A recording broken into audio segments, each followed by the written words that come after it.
बोलिए विष्णु भगवान की जय। आज हम आपको पापांकुशा एकादशी व्रत की कथा सुनाने वाले हैं और कुछ उसके बारे में बताने वाले हैं। तो कृपया करके हमारे वीडियो को अंत तक देखें और अगर हमारा वीडियो आपको अच्छा लगे तो प्लीज़ हमारे वीडियो को लाइक करिए, हमारे चैनल को सब्सक्राइब करिए। तो चलिए हम बताते हैं कि भगवान श्री कृष्ण ने कहा, हे कुंती नंदन, आश्विन माह के शुक्ल पक्ष की एकादशी का नाम पापांकुशा एकादशी है। इसका व्रत करने से सभी पाप नष्ट हो जाते हैं तथा व्रत करने वाले अक्षय पूर्ण का भागी भी बनते हैं।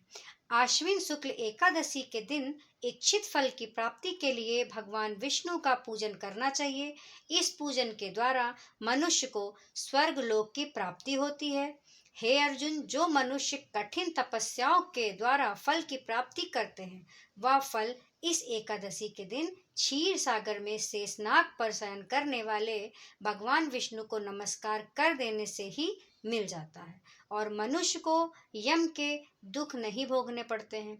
मनुष्य को पापों से बचने का दृढ़ संकल्प करना चाहिए। भगवान विष्णु का ध्यान स्मरण किसी भी रूप में सुखदायक और पापनाशक है, परंतु पापांकुशा एकादशी के दिन प्रभु का स्मरण कीर्तन सभी क्लेशों व पापों का समन कर देता है। तो चलिए हम आपको इसकी व्रत कथा भी सुनाते हैं।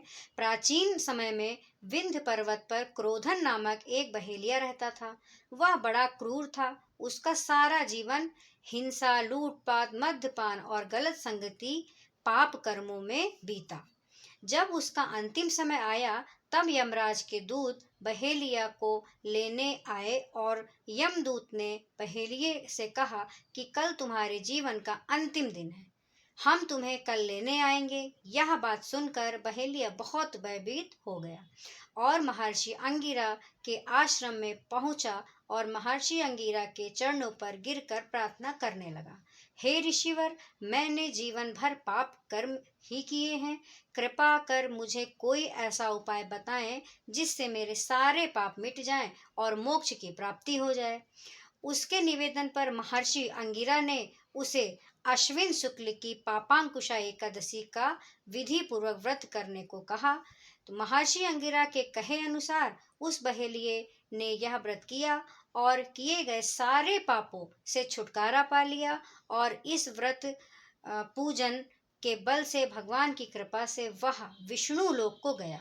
जब यमराज के यमदूत ने इस चमत्कार को देखा तो वह बहेलिया को बिना लिए ही यमलोक वापस लौट गया।